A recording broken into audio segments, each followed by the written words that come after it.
Hi there, and welcome to the Edupreneur Success Summit. My name is Rob Phelan. I'm your presenter today. We are going to be talking about how to find a profitable business idea.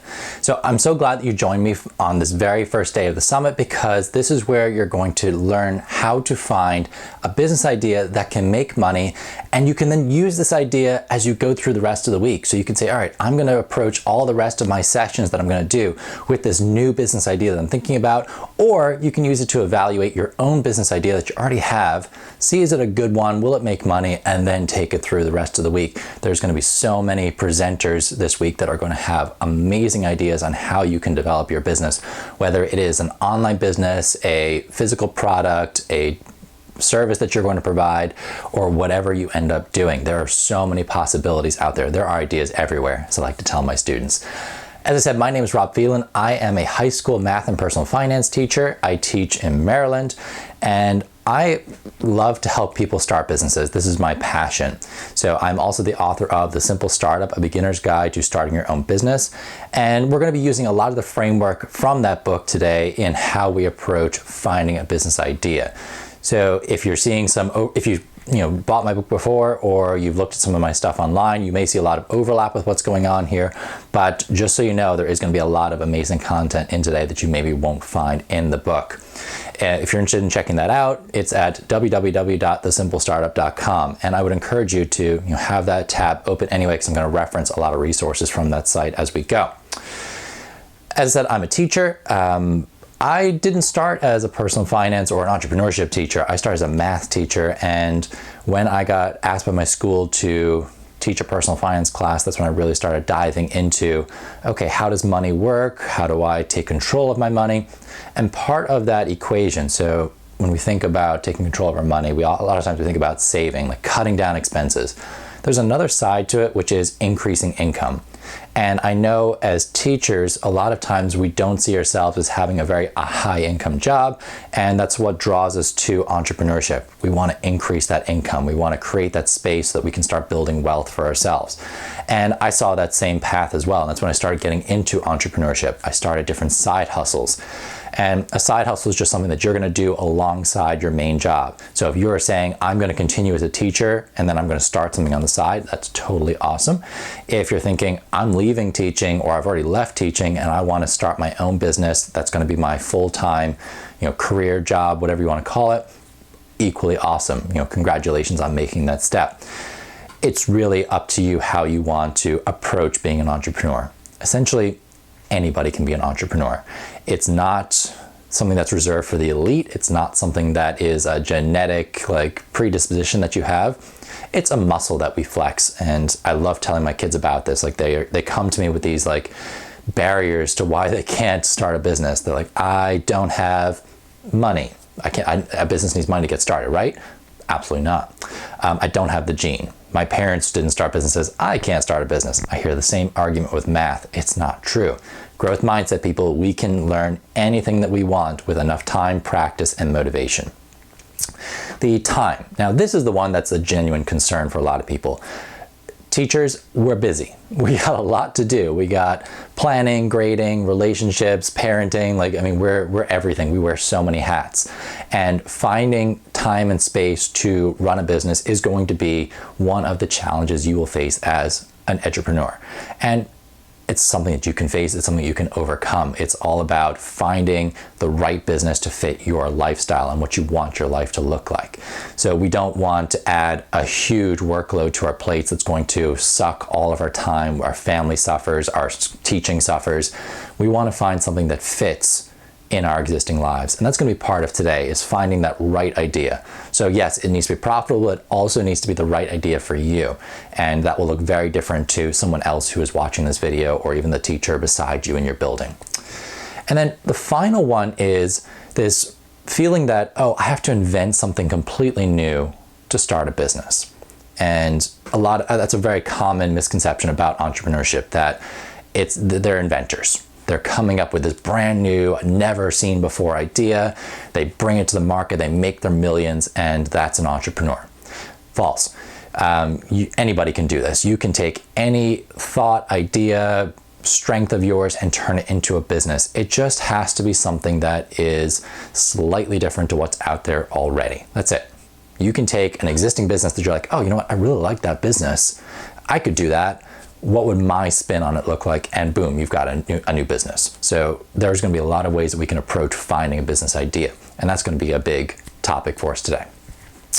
All right, let's take a look at what you're going to need for today. And let's think about what our objectives are for today. We're going to find a business idea that works for you.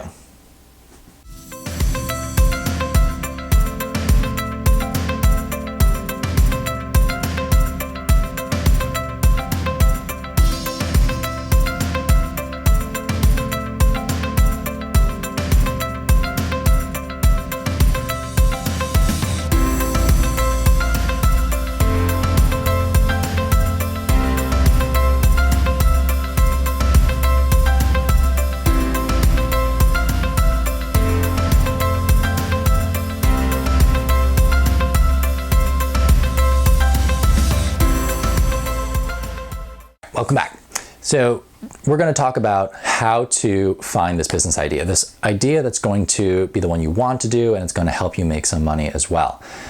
My specialty is in helping people find that first business. I am the simple startup guide. So I'm going to help you to figure out a basic idea that you can use to start building some skills.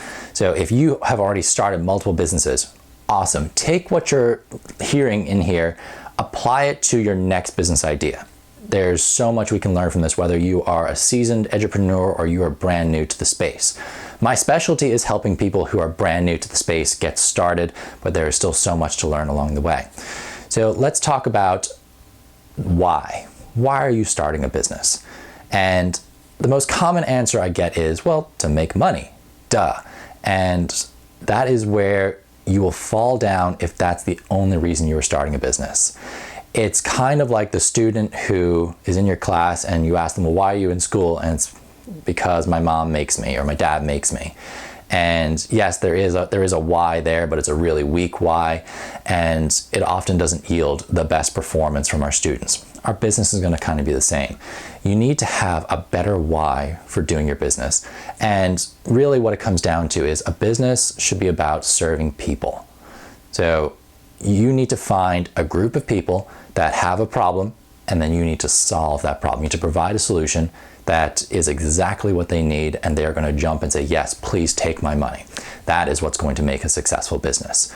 So let's think about that. How can you serve people? So that's going to be your overarching theme to this. You want to think about who. Who do I want to serve? So this is called your target market. And we will probably have other sessions this week that will focus on defining that target market. But in your head, you're going to eventually have to picture, okay, what does the avatar for the person I want to sell to look like? You're going to think about the what. What do they want? What am I going to provide? Is it a service? So is it some sort of workshops, one-to-one coaching? Is it, you can wash cars, you can walk dogs, you can pet it, you can babysit. There's so many different services out there. Is it a product? So are you going to produce something physical that you can hold? Is it going to be a digital product that you're selling on something like Etsy or TPT or any of these others? TPT, by the way, stands for Teachers Pay Teachers. It's a great online platform for selling educational resources. So what we're going to do first is we're going to try and figure out a way to serve people. And the way we do that is we find out, well, what problems do they have? What can we solve? And this is going to be called a collect and connect. What we're going to do, we are going to try and think about problems that our target market has, and then we're going to try and propose solutions. And we'll do an exercise first. I want you to think about the current environment we are in. So it's almost September, it's August 31st. We are just about to start the fall, or some of you may have started your fall semesters already if you're still teaching. What problems are currently being faced by teachers in the given situation? So the current COVID-19 pandemic version of school that's happening right now. What problems are teachers facing? I want you to list at least 20. It sounds like a lot. At least 20 problems that are being faced by teachers today. And you can come up with your own. You can ask other teachers. You can browse through social media and see, okay, what are people complaining about? It's totally up to you how you do this, but I want you to actually pause the video and complete this exercise. If you are going through social media, look for things like, so go to a group maybe of teachers and search the group for things like help, how, why is this happening, what is everybody doing? Like, those are good search terms for finding challenges that people are facing. I'll see you in a few minutes.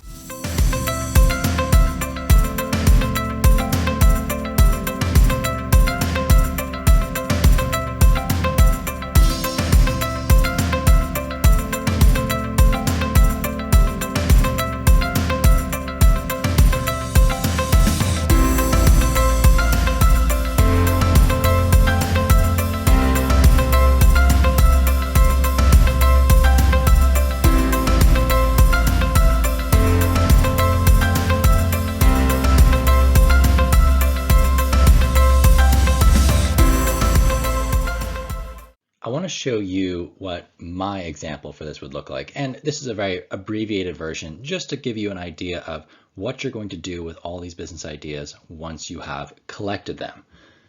So we've got the COVID-19 situation, and we're asking ourselves, how is this going to affect teachers in the fall? So here's a couple of things that I just came up with, off the top of my head, first 6 things that I could think of. The shortage of masks. And this could be, due to a lack of them just being available, or it could just be that, hey, kids in our school are probably going to forget their masks because, let's be honest, they forget everything except for their phones. So they're probably going to forget their masks someday. What are we going to do when that happens? Well, we need to find a solution for that. Lack of sanitation equipment. So again, pre-COVID, not every school had hand sanitizers, soaps, gloves, masks, shields, whatever it was. So after we go back, or when that does happen, are we going to have those things available, or is it going to be even worse because of budget cuts? So there could be this lack of sanitation equipment. Converting to virtual lessons. And there's a couple of thoughts here. One is the teacher who, we all know this person who, probably didn't look into this over the summer, and they needed to switch from in-person teaching to virtual teaching, and they have no clue how to do it because they are tech dinosaurs or something like that. And you're like, okay, there's a problem here. We've got teachers who don't know how to teach virtually.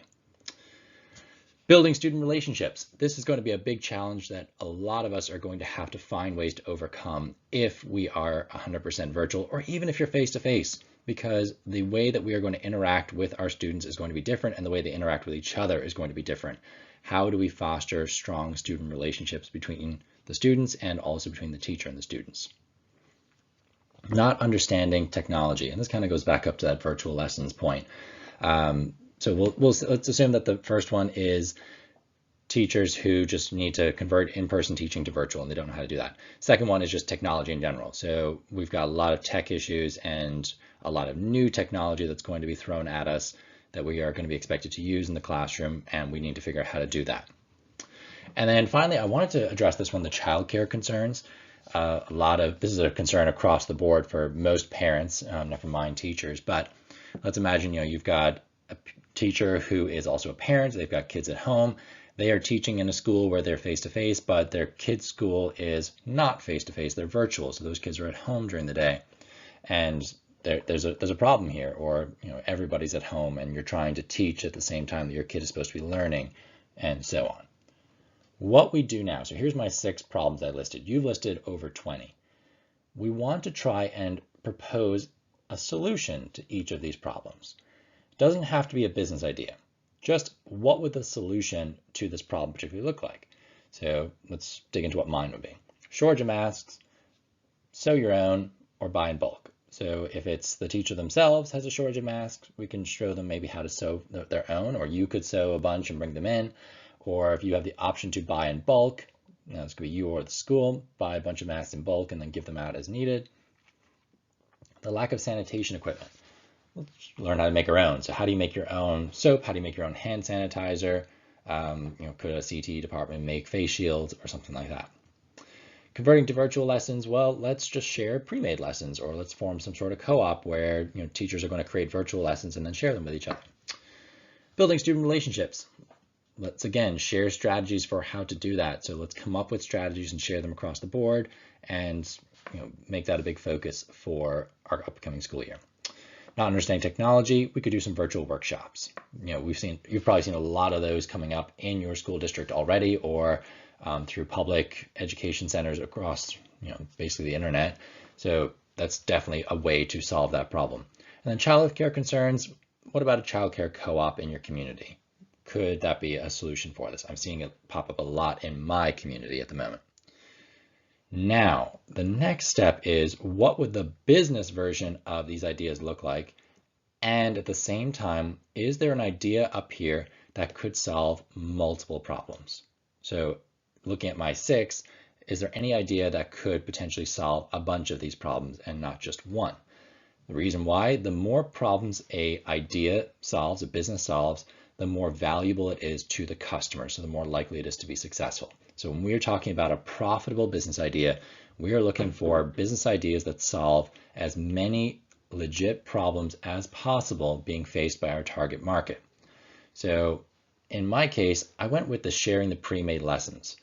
You might say, oh, well, teacher, of course you did, but let's go with this and see what it looks like. So starting with the shortage of masks.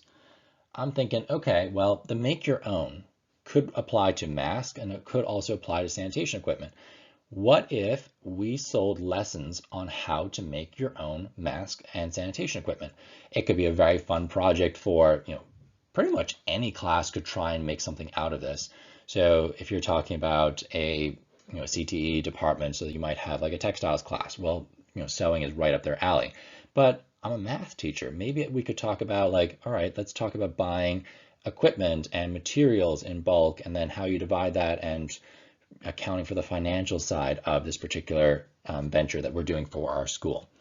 Same thing with the sanitation equipment. How do you scale up recipes? It's a very basic idea, but it could be something that would apply to a math teacher. If it was English, maybe could you ask them to create the instructions for how to do this, or make an instructional video and work on the language of and communication skills that go with that. All right, so then sanitation equipment, we already covered that. Building student relationships. Well, we already said sharing strategies. Do you have any lessons that could go with building student relationships? That would be something you could share as well. And then not understanding technology, those virtual workshops. What I love seeing, and it's a great strategy, is you do a virtual workshop on a piece of technology that uses one of your pre-made lessons, and then at the end of that workshop, you link to the pre-made lesson and tell people how they can buy it. So you provide valuable content with an option to buy, better, like more stuff, better stuff at the very end. The childcare concerns, I don't really have one that goes in there.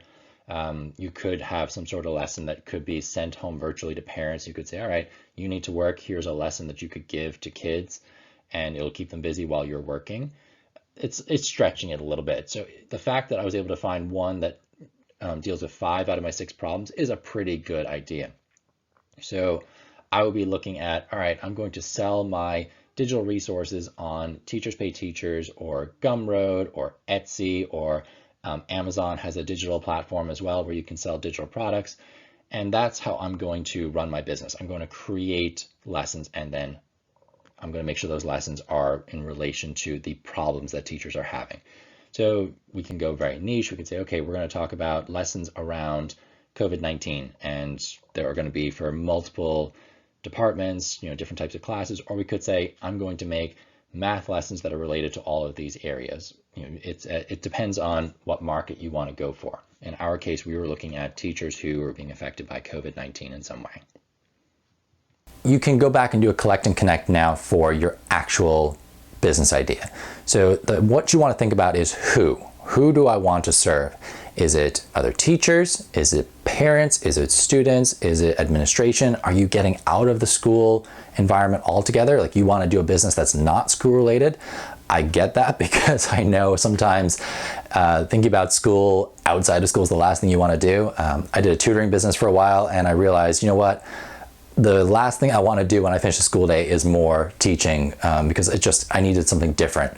So don't be afraid to think, okay, what else can I do? At that point, I turned to soccer camps, and that was a great kind of outlet for me. It was physical, it was outside, it was different. Yes, there was still a little bit of teaching involved, but it was so different from my math and personal finance education that I was really happy doing it. So think about, who do you want to serve? That's a great place to start.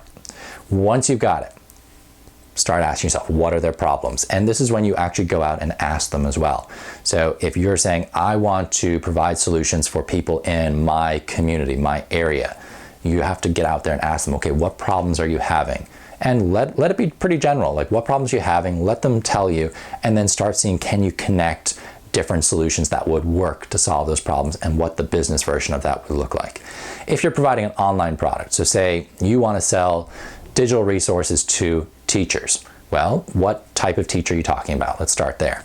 So if I was saying, okay, I want to sell entrepreneurship resources to business, math, social studies, and maybe English educators, anyone who could potentially run an entrepreneurship unit within their existing classroom.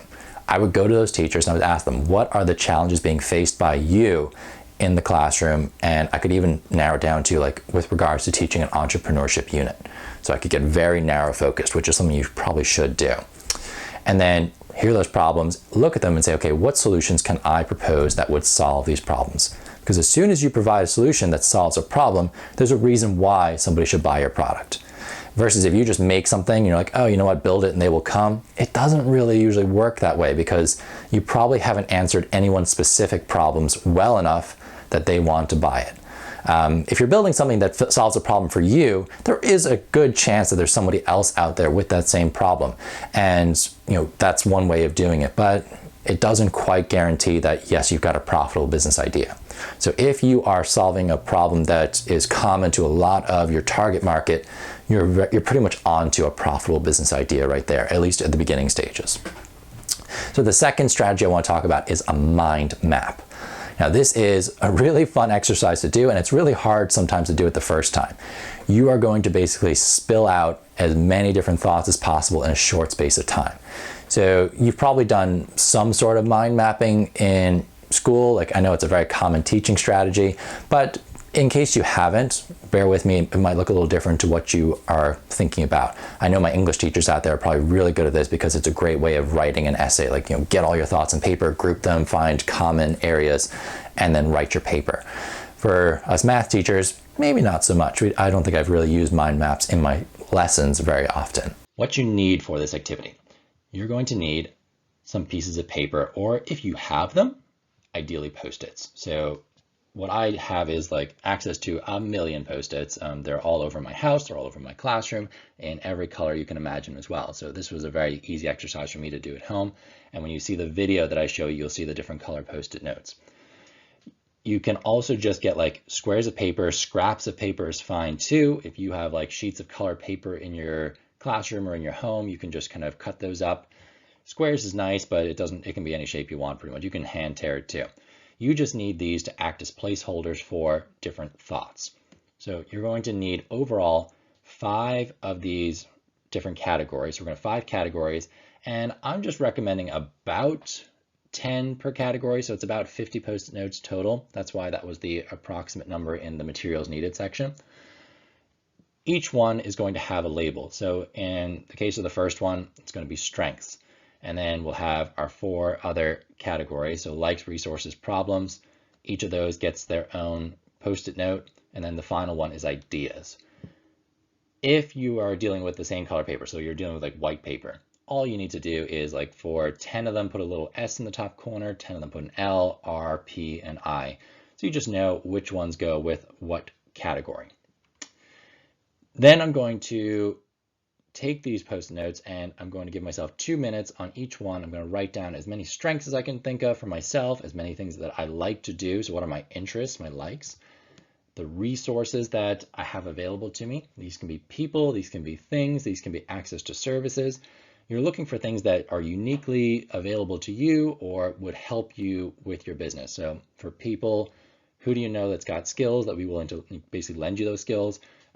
What equipment, tools, car, transportation, like all that sort of thing. Like those are things you want to think about when you're considering your resources. The problems are, what are the problems being faced by my target market? So if I'm identifying a group already, that's where I'll go. Or you could just say, okay, how many different problems can I think of in my life? So what are the problems that I want to solve for myself? And then business ideas, what ideas are floating around in your head? It does not have to have anything to do with the problems you already listed. You can just start thinking, okay, this is a good idea, good idea, good idea, good idea. And you may not have many at first, but you'll be shocked at how often you would be like, all right, I got another idea to add to the pile, and you can always come back to this and add more. Let's take a look at what the video for this looks like. It's from my Simple Startup Digital Summer Camp, which I ran this summer. So I'm talking to a group of teenagers, which is why the language might sound a little different to how it does now, but it is the exact same idea and the same process. So take a look at it, see what you think. Okay, so let's get started. I'm going to set my timer for 2 minutes. And in that 2 minutes, I have to write down as many strengths as I can think of. And this is for me. So what am I good at? What are some things I know how to do? So like things I can do, things I like to do, things I do really well.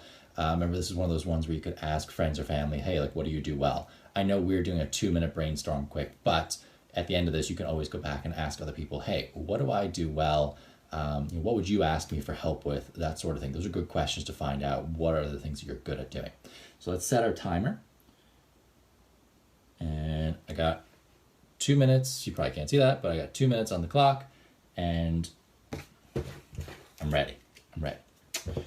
So 2 minutes to write down as many strengths as I can think of for myself. And let's go.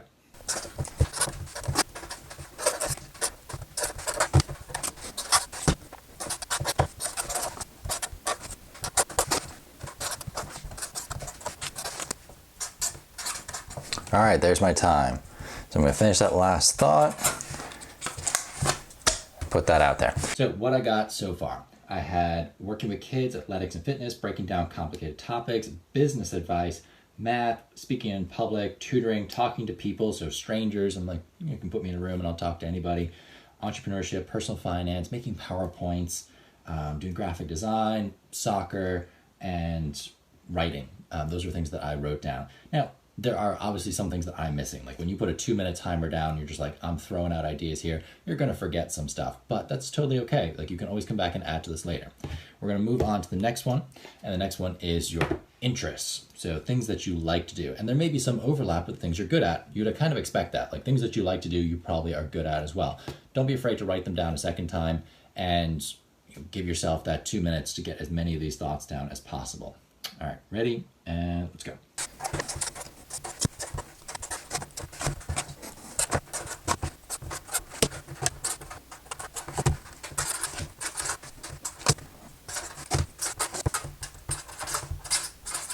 Okay, there's my 2 minutes. So helping people, just finishing that last thought.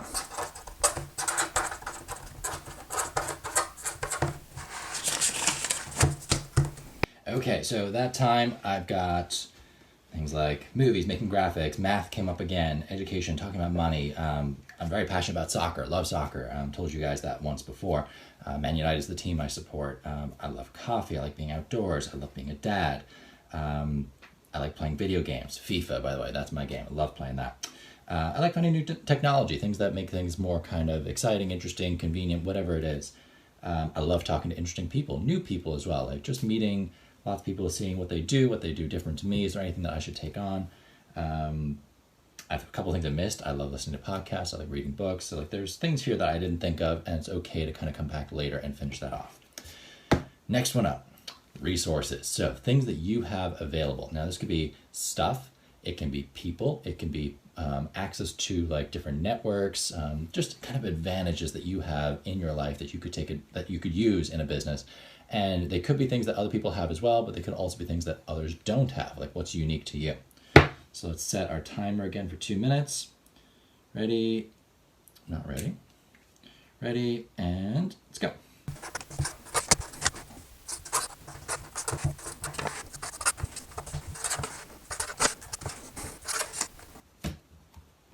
Okay, there's my 2 minutes. So this one, I actually found this one a little bit harder. just because I think sometimes we take for granted the things that are in our lives. So to really think about, okay, what is actually available to me? Like, you got to notice it. And sometimes you can think of these things, and I guarantee you, as soon as you stop this exercise, you're gonna like go around your house, like, oh, I can use this, I could use this, I could use this, I could use this, and you just come back and you add these to your notes. Like, you don't have to just be done because the 2 minutes is done. All right, we are up to people's problems. So what problems do you think there are in society that you would like to try and solve? And you guys can see that this is very spread out at the moment. You can overlap. It doesn't have to stay like a little rainbow here. It can be color coded, or it can just be a scattered mess. I'm going to run out of space soon, so I will start scattering very quickly. All right, 2 minutes on the clock for problems. Ready? And let's go.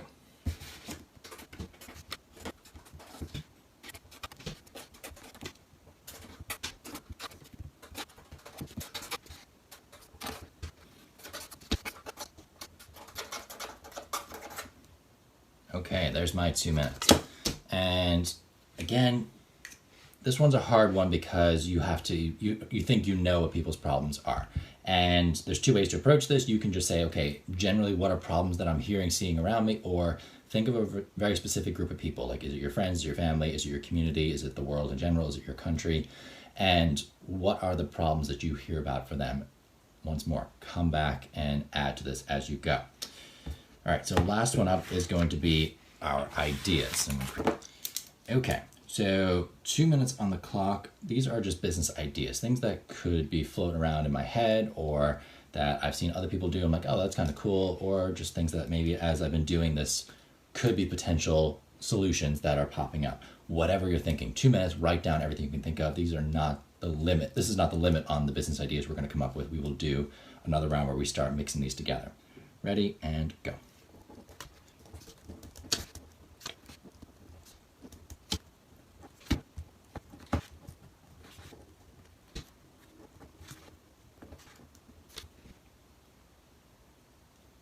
Okay, there's my 2 minutes. So you can, things I'm thinking about, I have like camps, I've got a t-shirt business, gardening classes, outdoor classes, personal finance classes, do a landscaping business, soccer fitness, do YouTube classes, do a business class. So basically this is how kind of the summer camp idea came up. I was like, okay, people are bored, they want to learn how to make money and they can't do it in person, so let's do an online business class. Dog walking, just, like animals, like being outside, why not? Doing delivery for people, so they're afraid of getting sick, why not do a delivery business? A running club or an online store. All right, so now that I have done my 5 rounds, we start trying to see, can we come up with a business idea? So now that we have all of our strategy down on the table, we can start thinking about, all right, where are the groupings going to be? So I want to look for patterns, things that are coming up that are kind of common. So I've got this big spread, start pairing things up. So I'm seeing some themes here with tutoring, math, education is another one. So is there anything that kind of goes with that? Yes, I like teaching about personal finance, entrepreneurship, working with kids should be up there too. Graphic design, speaking in public, I guess that's kind of like teaching too. Breaking down complicated topics. Business advice, yes. Talking to people will come in there. Athletics, fitness, no. Okay, so that's kind of on its own. So then thinking about likes, I like education. So I like learning, I like teaching. Math is up there too. So I'm going to stick math in there.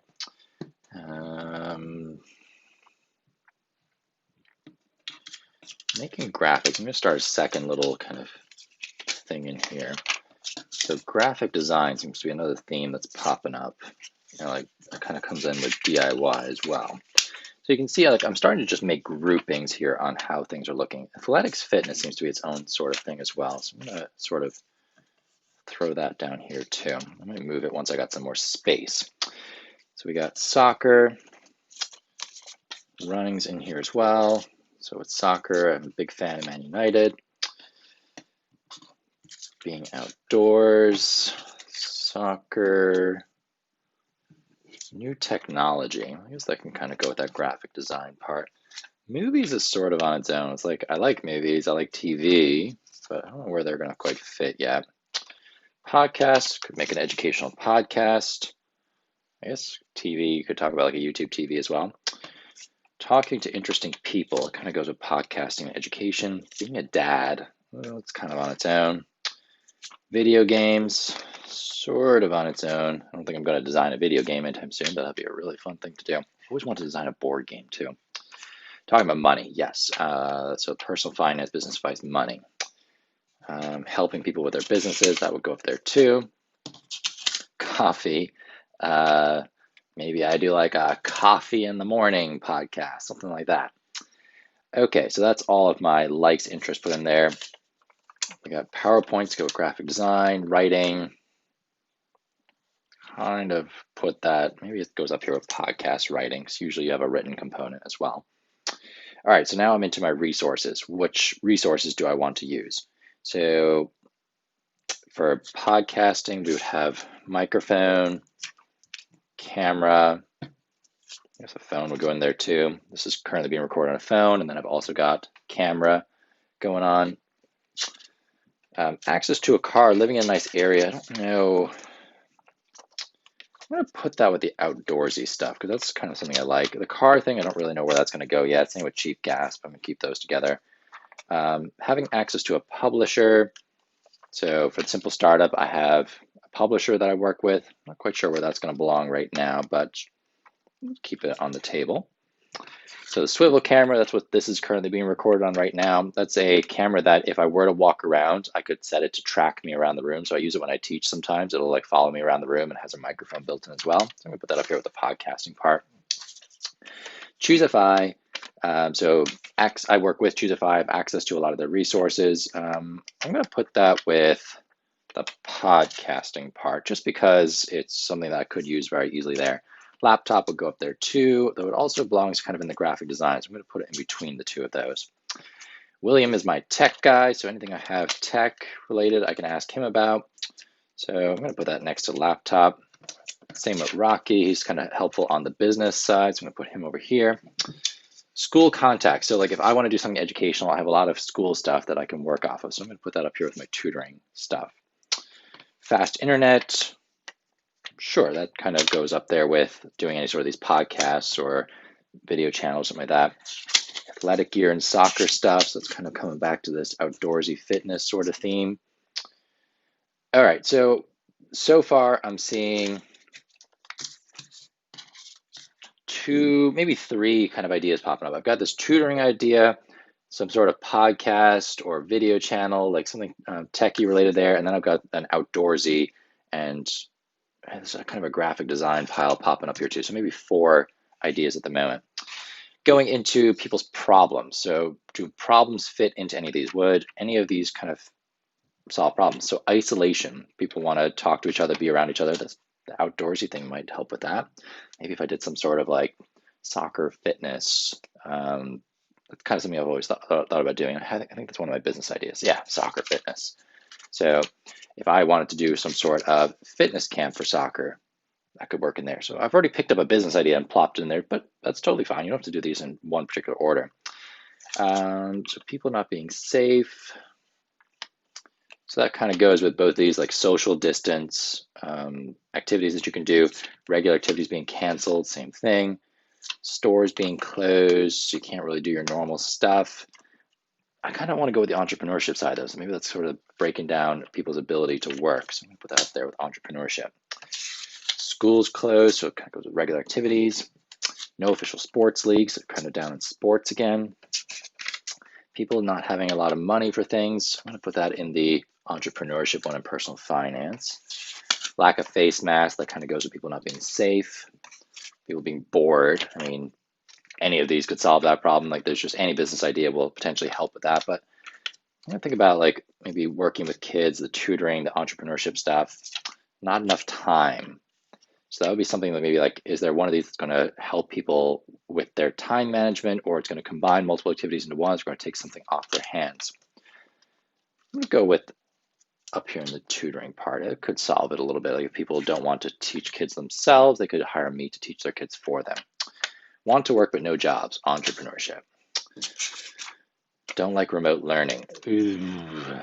So maybe like that would be like the podcast one that would solve that. Gym's closed, we're back here into physical activity.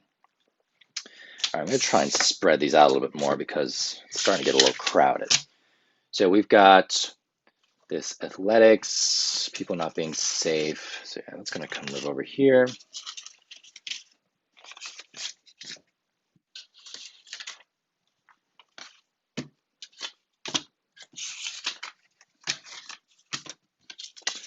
We got the graphic design stuff. It doesn't seem to be much going on there, but kind of keep that down here. All right, so now I look at my business ideas and see, do any of these sort of fit in there? Business classes, yes. Business t-shirts, that would go with the graphic design part. So sorry, that was a t-shirt business, not business t-shirts. Delivery, so that was kind of solving the people not being safe, bringing it to them. I guess it's kind of like a podcast. You're delivering content to somebody. YouTube classes goes in there too. Okay, so now thinking about what comes next. I've got camps, sort of going up there with the classes, tutoring sort of thing. Online store, that would go with my business t-shirts. Gardening classes, kind of its own thing. I'm gonna keep that down here. I don't really know where that belongs. Personal finance class goes with business. Landscaping. So I like working in the garden. My wife's quite good at it. She knows a lot about it. Maybe we can make a business out of that. Running club. So that sort of goes with the outdoorsy stuff. Outdoor classes. Dog walking, kind of outdoorsy, but also gardening. I'm gonna move the outdoor classes there too.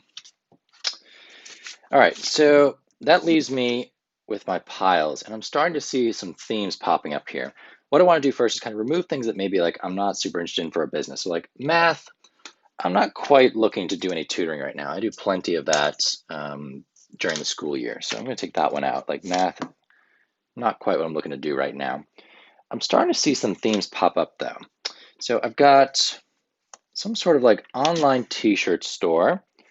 I've got maybe being some sort of like DIY handy person teaching about gardening, some sort of like tutoring slash teaching, and then organizing some sort of sporting activity. And this is where I can start thinking about my businesses. So if I was to look at this, I'd be like, all right, up here, what am I seeing? A lot of stuff about money, entrepreneurship, podcast, tutoring, YouTube. I think what I would like to do is, this is kind of like the simple startup camp. It's basically running personal finance classes for either adults or for teens again. I'm kind of like in the adult side. So maybe like a personal finance and starting your own business combo. So like helping people to take charge of their money so they can learn about money, but then also how to create their own money too. So create it and then learn how to manage it. I think that would sound really fun. Organizing sports, maybe doing some sort of outdoor soccer fitness. So that would combine my love of soccer with my love of fitness. And I know that I, for one, like miss organized soccer. Like when you finish college, like organized soccer kind of disappears. I would love to set up some sort of like fitness, outdoor fitness activity where there's a soccer theme to it. So we're using soccer balls. And then if we were able to get back to contact sports again, maybe it would be like training with like a game at the end as well. That'd be really fun. Maybe charge people to come to that. The online t-shirt store, so that would be doing like personal finance, business themed t-shirts that people could buy. They're sort of like fun ones, funny ones. And then there's gardening, DIY, outdoorsy stuff. That'd be kind of fun. I don't think I would do dog walking. I'm not super passionate about dogs anyway, but like the gardening, outdoorsy stuff, landscaping, that could be fun to do. And then I've got these kind of oddballs kind of hanging out here, which don't really have a place right now. And that's totally fine. Now you start thinking about, okay, put them in order. Most exciting, easy to start. The teacher tutoring, personal finance classes, really excited about that. It wouldn't take a huge amount to do like an online webinar sort of series thing, but there's a little bit of work involved to get people to sign up and that sort of stuff. Organizing the sporting event, I'd be excited to do that. I'd like to take part myself, and I don't think it would take a lot to get it started. Like I have things like soccer equipment, I have balls, I have cones, I have outdoor speakers, that sort of thing. So I feel like that would be the easiest to start. Online t-shirt store, interesting, but a lot of work up front to design things and then put them up for sale and so on.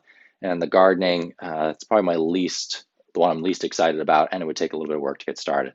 So if I were to do a plan ABC, organizing my sporting activity would be A, the teaching adults about how to start a business and their personal finance would be B, t-shirt store C, and then the landscaping or dog walking would be my business D.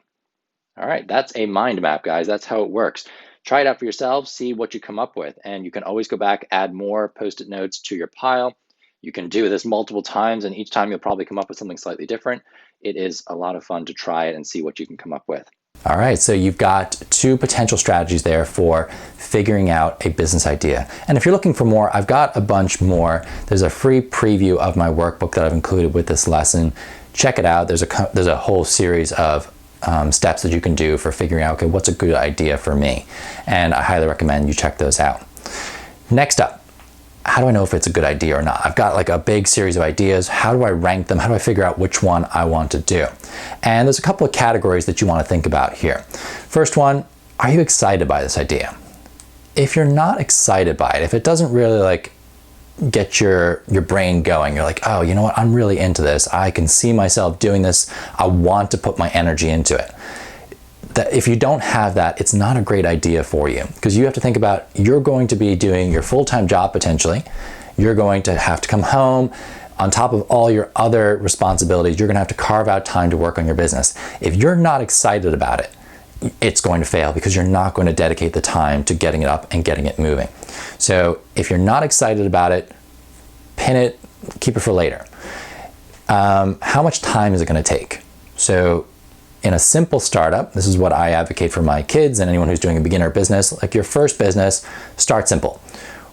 It should be something that doesn't need a lot of time. So how much time has to go into getting this thing started and then to maintain it once it's running? If you're talking about selling digital resources on something like a Teachers Pay Teachers account, it's a quick setup. So you can set up your store. You may have resources made already. You're probably going to have to tidy those up a little bit. I'm sure there are other sessions this week that are talking about, specifically Teachers Pay Teachers and how you create good resources, but you'll take what you made in school, polish it up, make it look a little bit better so it's presentable for somebody else to buy, and then you post it.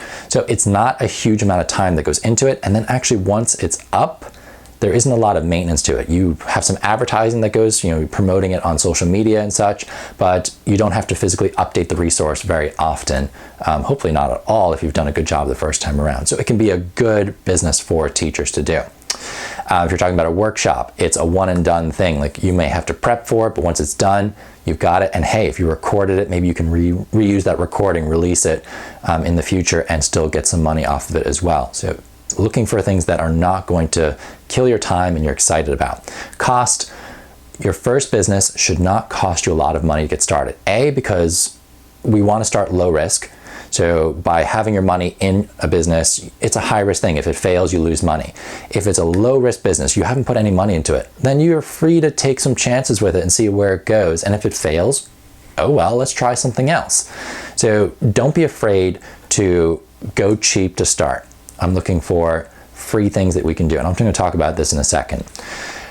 Next up is the skills you have. What skills do you currently have that you can use in your business versus what do you need to learn in order to be able to do your business? So like if you're talking about, I want to start a blog, but you have no idea how to make a website or how to write well, it may not be a great simple startup for you because there's a huge learning curve to get started. Versus like, okay, I'm going to write guest posts on another person's blog. So all I have to learn is how to write, and somebody else will edit it for me and someone will format it and post it. And that's a good place to start, just to sort of get your feet wet in how this works. If you want to learn these skills, a business is a great way to give yourself an excuse to learn them. So for me, I know like digital production, video editing, graphic design, website design is all things that I've learned myself because it's something I'm interested in doing as part of my business versus like it has no application for my teaching 99% of the time. The amount of, I want to call it opportunity. So like, is it the right time for your business, and do you have a space that it could work? For some people in this course, you will have an excellent business idea and you've got the opportunity to run it, and that same business idea in another part of the country or a couple of weeks later or earlier, it wouldn't work. So just make sure that the opportunity is right for your business. And then finally, do you have customers that are interested? That's what it comes down to. Are you solving a problem for at least 100 people? So that's what we call a niche market. You've narrowed your focus down onto at least like 100 people and you are really solving a problem for them.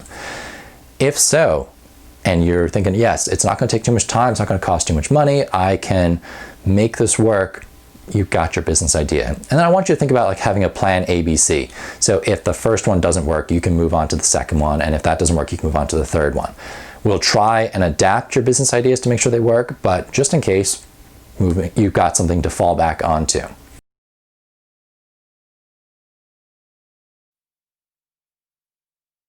Now I want to tell you about what an MVP is. So MVP is not most valuable player. We're talking about the minimum viable product. So when you are thinking about your business and you're designing what you think it's going to look like, I want you to do the bare bones version. So start with like, what is the simplest version of my business look like that a customer could buy and use? So there's no bells and whistles, there's no frills, there's no added extras. You're just going for the most stripped down product or service that you can, and you start there. Why do you do that? Because you don't want to add in all these extras that your customer doesn't want or doesn't care about. It's a waste of time, it's a waste of money, and you may end up not selling because you think, oh, I've put all these extra features in, it should be worth this amount, but your customers don't care about those features, so they are only willing to pay a lower price, and at that point you make a loss. So by starting with the stripped down version of your product, the MVP, take it to a small portion of your market and say, okay, what do you think? What do you like? What do you not like? What else would you like to see as part of this? And it's really cool when you do this because your market will respect the fact that you're just starting out, you're testing a product, and you're asking them to help you build something that's customized for them.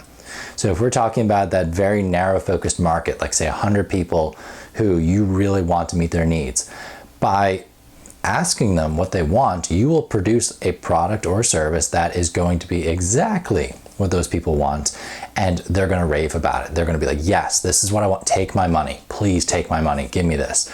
And they'll tell friends, they'll tell acquaintances, they'll tell family members, and your reputation will grow, and you can continue to add in small things as you go. This is going to be a big focus on how you do a low-cost startup. It's the lean startup model is what it's called. And doing the MVP is one of the ways to do that. Some other things I want you to think about: what are the resources available to you? We talked about that in the mind map. So if you have a friend who does graphic design, lean on that friend, ask them for their help. If you have access to a huge social network, use that. If you have parents, mailing lists, administration, whatever you got, if you have a contact, if you have something that you have access to, don't be afraid to use that. Now I will say, if you are a teacher and you're working in a school system, you cannot use, well, typically now, this is very common in most school districts, you cannot use anything that is owned by the school in the creation of your business. If you do, there is the chance that they can come back and claim anything you created using their equipment, their websites, their paid subscriptions as their own property, and can claim the revenue from it as well. So just be very careful with that you're doing all of this stuff on your own personal laptops, using your own logins. If there's a subscription to a site, you are using an email address that's not your school email, and so on. So just be careful about that. I know it's very tempting with all the stuff that is available in your school. Just make sure you have permission to use it and for why you're planning on using it. Just make sure all that's clear before you go ahead and use anything that is school related.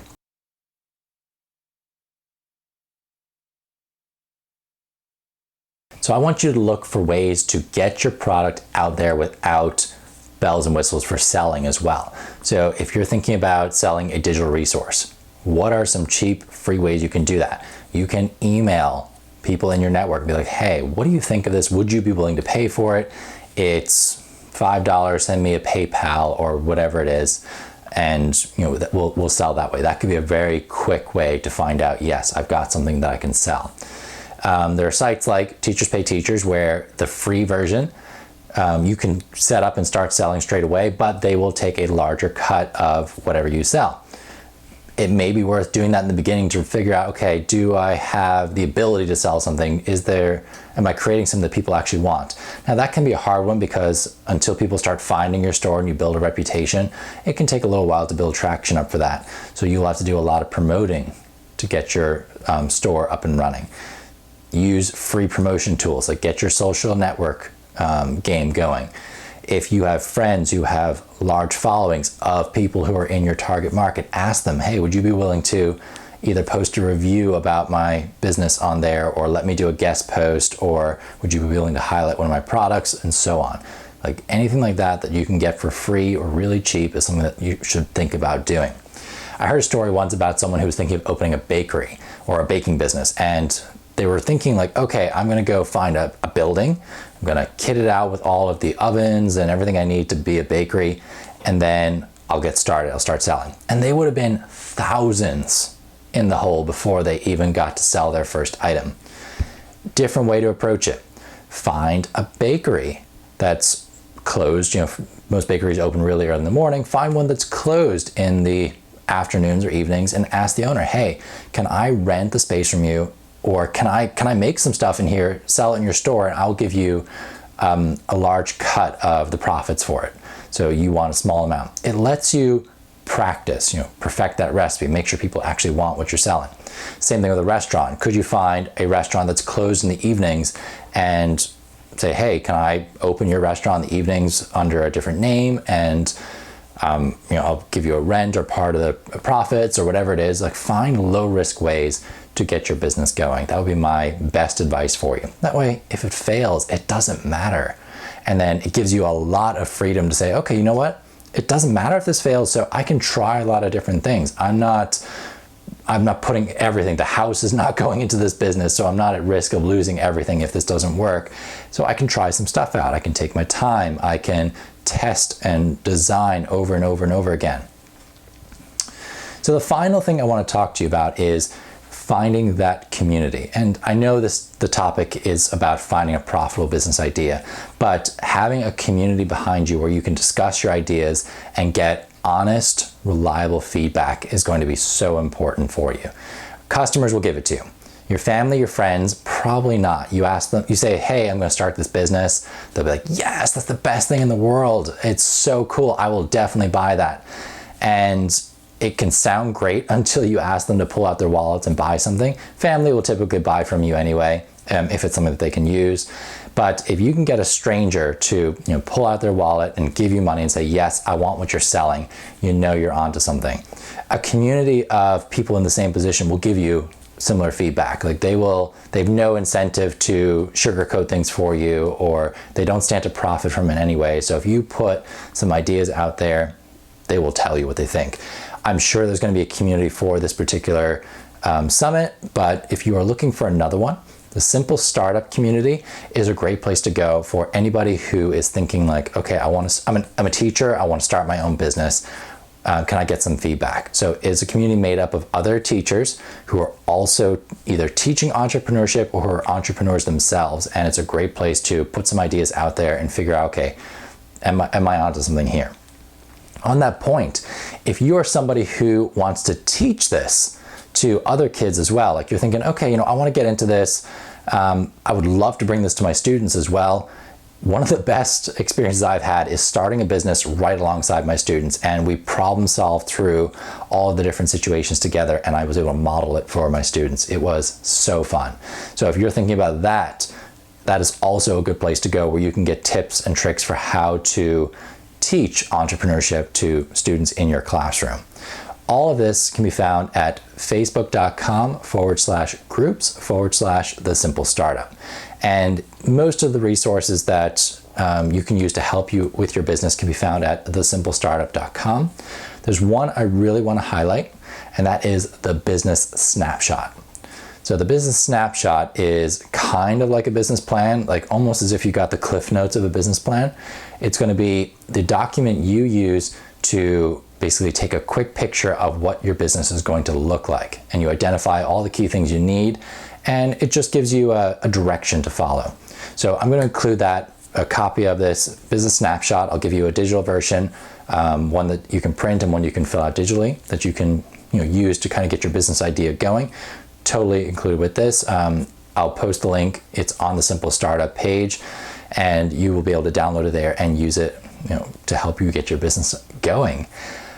All right, guys, it has been so fun. Thank you so much for joining me today, and I hope you have found some business ideas. If not, go back through this again, maybe go through the collect and connect, go through the mind map, come up with a few business ideas. The first time through is probably not going to be your best one because we're not used to that. We haven't flexed that muscle enough yet. So go back through it, see, hey, can I come up with something else? Have I missed a strength? Have I missed a resource? Have I missed a problem that I could solve that I'd be really excited about solving? If nothing's kind of standing out to you as being exciting right yet, don't move forward just yet. Try it a couple of times. For the purpose of this summit, if you don't have an idea, maybe pick one and then use the other courses to develop that idea. You don't necessarily have to move forward with it, but go through the practice of developing your idea as if you were going to move forward and start it. And my last piece of advice, I know there's a lot of don'ts and do's here. Don't wait for the one. This isn't like your wedding, you're not getting married, like you're not looking for this one special bright star that's going to be your business. Many entrepreneurs go through many businesses through their careers. We don't want to like have shiny object syndrome where we're like, oh, business, and like you can't focus on one. But certainly you can start something, try it out, learn as much as possible from it, and then decide, is this worth continuing with, or do I need to shut it down and move on to the next business idea? So don't get caught up in that it has to be perfect. This has to be the business that I will work on for the next 60 years of my life. It's going to make millions of dollars. Just think like a business person. Find an opportunity, provide a solution. If it works, great. If it doesn't work, shut it down. If it works and you're not super excited about it, you can either sell the business, you can say, okay, it's not really something I'm super excited about doing. Can I automate this in some way so that, it's low maintenance and it runs in the background, won't make as much money as it might have if I was giving it my full attention, but it can keep going. Those are some of the ways that you can think about, okay, how do I want to move forward with this business once I'm done? Thank you so much for joining me today. I hope you have a great week and you learned so much about your future business or your current business. If you have any questions, you are welcome to email me, rob@thesimplestartup.com. You can check out my website, thesimplestartup.com, and please feel welcome to connect with me on the different social media groups.